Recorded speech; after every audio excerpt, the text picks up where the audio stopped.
Hello students, welcome to our channel Shekhar English Tutor. I am Shekhar sir and today we will learn a appreciation of a poem of 10th standard 2.4 of a unit 2 The Pulley.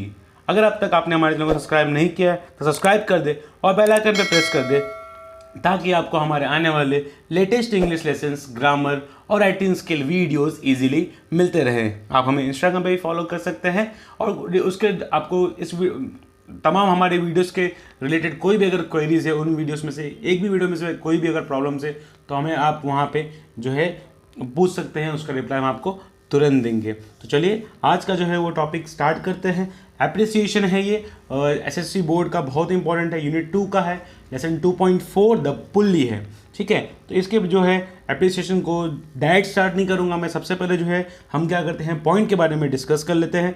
उसके बाद जो है paragraph format जिसका जो है कैसे लिखना है आपको एग्जाम में भी किस तरीके से लिखना है वो भी मैं आपको दिखाऊंगा, आपके स्क्रीन पे मिलेगा आपको, और उसको एक एक पॉइंट के बारे में आपको लाइन बाय लाइन में आपको एक्सप्लेन करूंगा। तो चलिए शुरुआत करते हैं the appreciation of pulley. So let's begin.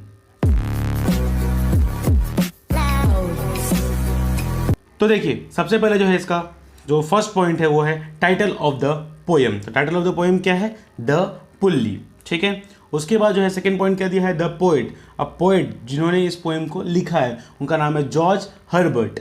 ठीक है, उसके बाद थर्ड पॉइंट आपका राइम स्कीम जो कि है ABABA। ठीक है, ये जो है राइम स्कीम इस पोएम में यूज़ की हुई है और यहाँ पे आपको राइम स्कीम दिया हुआ है पॉइंट में।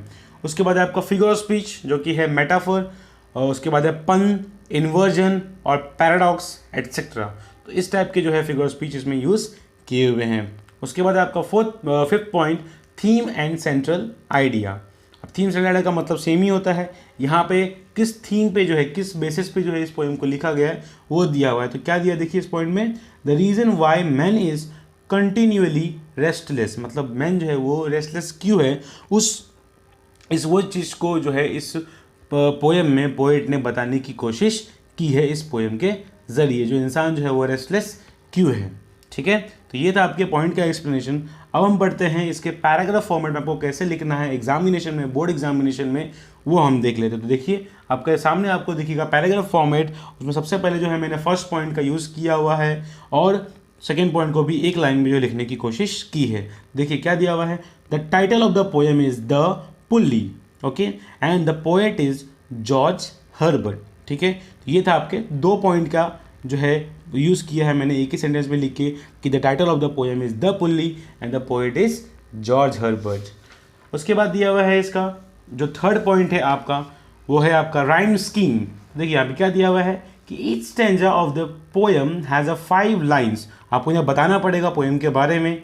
ठीक है, जब आप राइम स्कीम के बारे में बता रहे हैं तो मैंने क्या बताया कि इस पोएम में जो है वो क्या है, 5 लाइन्स है। ईच स्टैंजा का है जो है 5 लाइन्स में, मतलब एक स्टैंजा में जो है वो 5 लाइन्स हैं। And the rhyme scheme of the poem is ABABA। वो है मैंने बता दिया जो आपको पॉइंट में मैंने बताया था। आगे है इसका मेन है इसका नेक्स्ट पॉइंट है इसका फिगर ऑफ स्पीच। तो फिगर ऑफ स्पीच को देखिए मैंने कैसे लिखा हुआ है, the chief figure of speech used in the poem is a metaphor. मतलब इस पोएम में जो है जो आपको नंबर ऑफ आप फिगर स्पीच हमने देखा, मेटाफर था, पन था, इन्वर्जन था और पैराडॉक्स था। तो इन सब में से जो है जो मेन फिगर स्पीच जो ज़्यादा यूज़ हुआ है इस पोएम में वो है इसका मेटाफर फिगर स्पीच। ये ज़्यादा यूज़ हुआ है। कैसे देखिए एग्जाम्पल के तौर पे जो है आपको एग्जाम्पल भी लिखना पड़ेगा कि कौन सा लाइन जो है वो इंडिकेट करता है मेटाफर फिगर स्पीच को। जैसे मैंने लिखा है यहाँ पे, the glass of blessings signifies the sum of the all human quality bestow on man and the quality of the rest or the contentment is implicitly compared to a jewel and the other figure of speech are the pun, inversion and paradox etc. तो यहाँ पे जो है mains की quality को glass of blessings जो है, ये ग्लास ऑफ ब्लेसिंग्स जो है वो एक ब्लेस है, आशीर्वाद है, जहाँ पे जो कि ह्यूमन की क्वालिटीज़ को जो है इंडिकेट करता है, जो ह्यूमन को मिलता है गॉड के द्वारा। And the quality of rest जो रहता है जो इंसान के पास है बट वो रेस्टलेस रहता है। तो यहाँ पे इस चीज़ को बताया गया हुआ है जो कि मेटाफर है, थोड़ा बढ़ा चढ़ा के बोला गया है। Implicitly compare to the jewel, जो कि अपने आप में एक जो है बहुत ही रत्न के बारे में जो है जो कंपेयर किया है, रेस्ट को एक बहुत ही बड़ी चीज़ बताई है यहाँ पे। तो चीज़ों को बढ़ा चढ़ा के बोला है, इसलिए इस पोएम में जो है फिगर ऑफ स्पीच मेटाफर का यूज़ ज़्यादा हुआ है। आगे देखते हैं the other figure of speech are the pun, inversion और पैराडॉक्स। बाकी के फिगर ऑफ स्पीच जो है यूज़ किए हुए हैं इस एप्रिसिएशन पोएम में।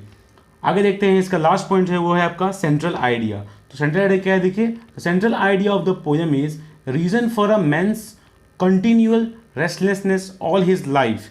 मतलब अपने पूरे ज़िंदगी में जो है पोएट ने क्या बोलने की कोशिश की कि इंसान जो अपने पूरी ज़िंदगी में क्या रहता है, रेस्टलेस नहीं रहता है, मतलब बिल्कुल भी वो जो है हमेशा आराम कभी भी जो है वो कर अच्छे से पाता नहीं है। And according to the poet this is because God withheld the quality of rest from man, क्योंकि भगवान ने जो है वो रेस्ट की क्वालिटी जो है उसका आशीर्वाद, उसकी ब्लेसिंग जो है वो मैन को नहीं दी है, ठीक है। And so that man thoughts would ultimately turn towards the God, ताकि वो भगवान के बारे में जो है सोचे और भगवान के पास आए। अगर सब कुछ अगर उसको मिल जाएगा तो भगवान के पास नहीं जाएगा। गॉड इज क्रिएटर, क्योंकि वो क्या है, उनके क्रिएटर, क्योंकि हमको जो बनाया है, इंसानों को जो बनाया है वो किसने बनाया है, भगवान ने बनाया है।